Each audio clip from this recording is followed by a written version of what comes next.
So, how did we get here? How did America actually start suddenly having a fascist problem? Oh, well, since Donald Trump. Oh my god. Oh, no. Anyone with a brain knows that Donald Trump is not a fascist in any way, shape, or form. Most people don't even know what that term actually means, and it's kind of pathetic. I should do a video on it, but timing, all that other fun crap. But Donald Trump is not a fascist. And suddenly we're actually starting to see real fascists show up. I mean, they've always been there. No matter what country you're in, there's always going to be a bit of a fascist problem, just like there's always going to be a bit of a communist problem. They're like cockroaches and you can't get rid of them. So, what does this exactly mean? Why are they suddenly being open about this? Why is it suddenly a big deal that we're seeing these guys get caught? And why does it seem more prevalent, especially on social media where you have guys who can actually just outright just say all the propaganda, all the things that nobody really wants to hear that is pro-fascism? Why did this now, within the last few years, become such a big problem? Well, it's quite obvious, really. Has anyone ever played Borderlands 2? I love video games, even though you probably wouldn't guess it given the delts. I love Borderlands, or at least it did until number 3. I've not played 4 yet. And there's a scene in Borderlands 2 where one of the main characters, well, side character, he's the main character in the first one, he's like, oh, you keep calling me a bandit? Well, that's exactly what I'm going to be. And that's what we see a lot of people on the right doing now. They see fascism as an antidote for communism. And that's what you are getting here. People are becoming fascist as a way to be anti-communist. In my many conversations with actual white supremacists, which, oh my god, if you go into their Discord servers, it's not what you expect ever. It's weird because for white nationalist Discord servers, they have a lot of minorities. They just want you to be racist. I don't think I've ever heard black people say the N-word with the hard R anywhere near as much as I have until I went into one of those servers. But that's the explanation they gave it for me.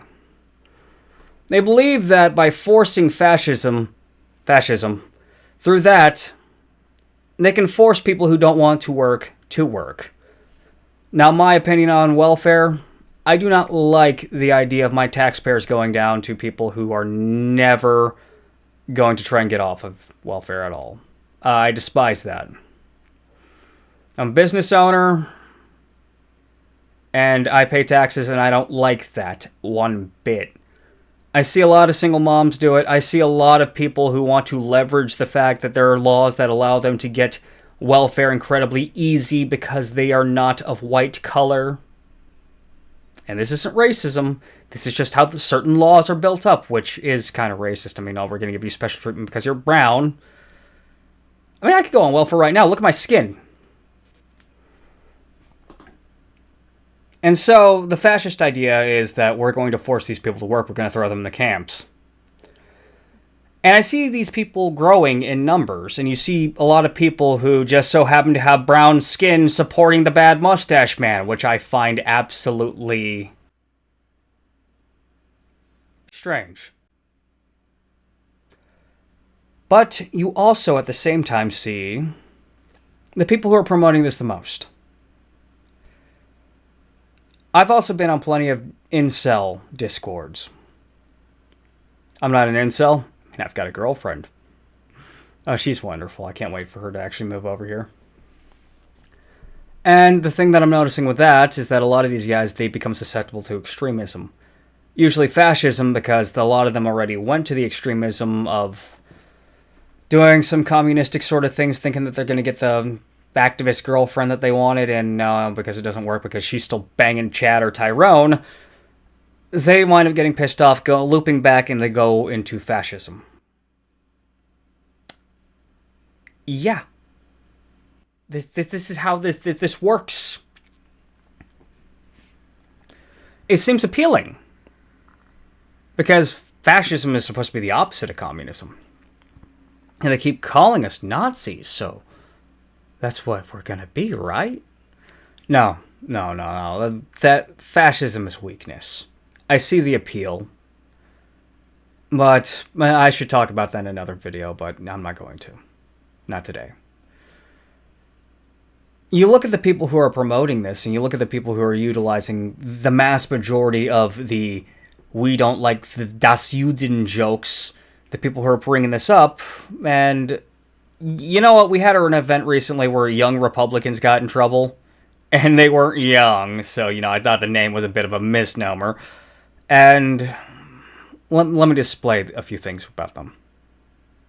Alright, let's take a look at the fascist right. Alright, enhance image. This is who is saying all these slurs behind closed doors. A butch lesbian, some fat chick who thought she was popular in high school. You know what? I don't even know where to begin with this one. Too easy. Probably secretly gay. Don't know what this guy is. Here's a better picture of him.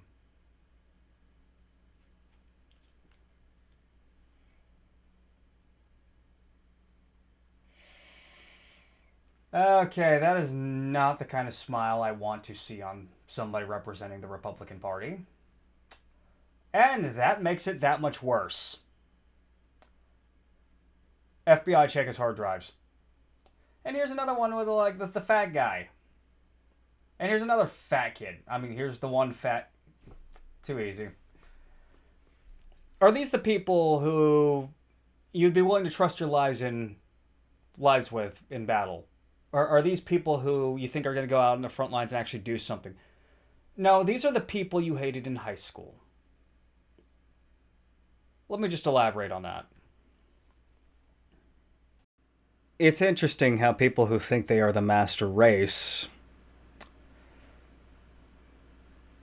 are poor embodiments of it. And that's been my experience with fascists, communists, people who put these extreme labels on themselves. I've not met maybe like a handful of communists with abs, and every single time I've met a racist, like a blatant frickin' I love Hitler racist, with any sort of muscle mass on them, they tend to have one thing in common. Steroids.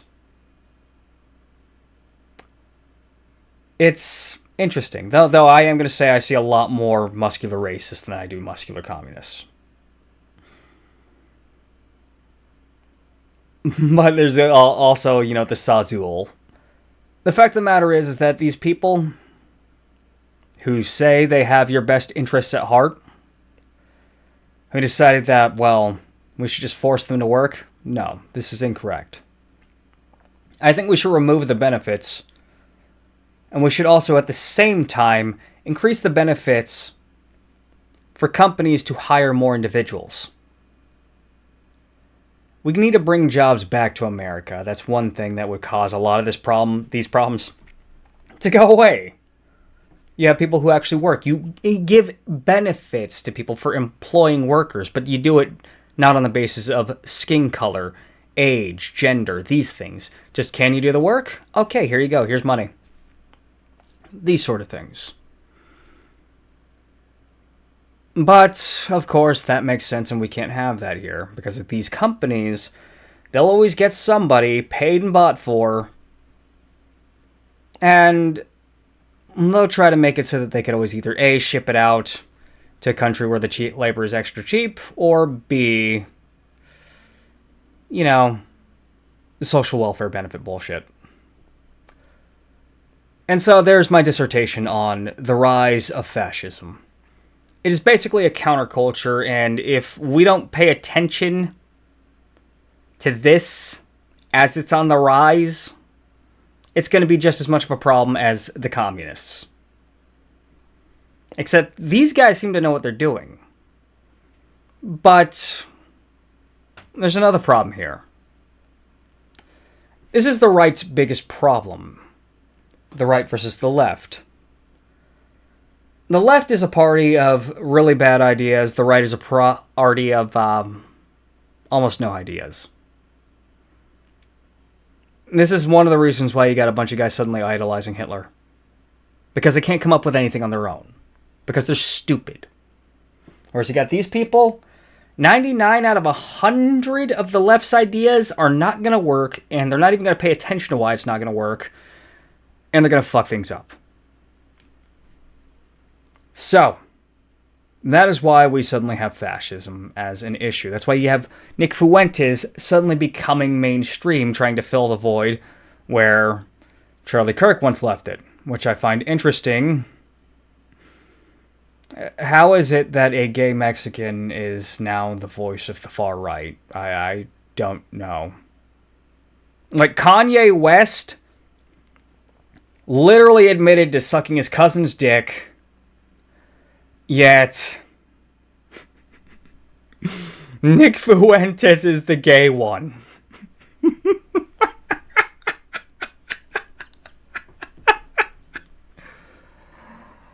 I mean, just think about that. Anyways, you guys have a good one. Like, share, and subscribe. I want to know your opinions on the matter. Have a good day.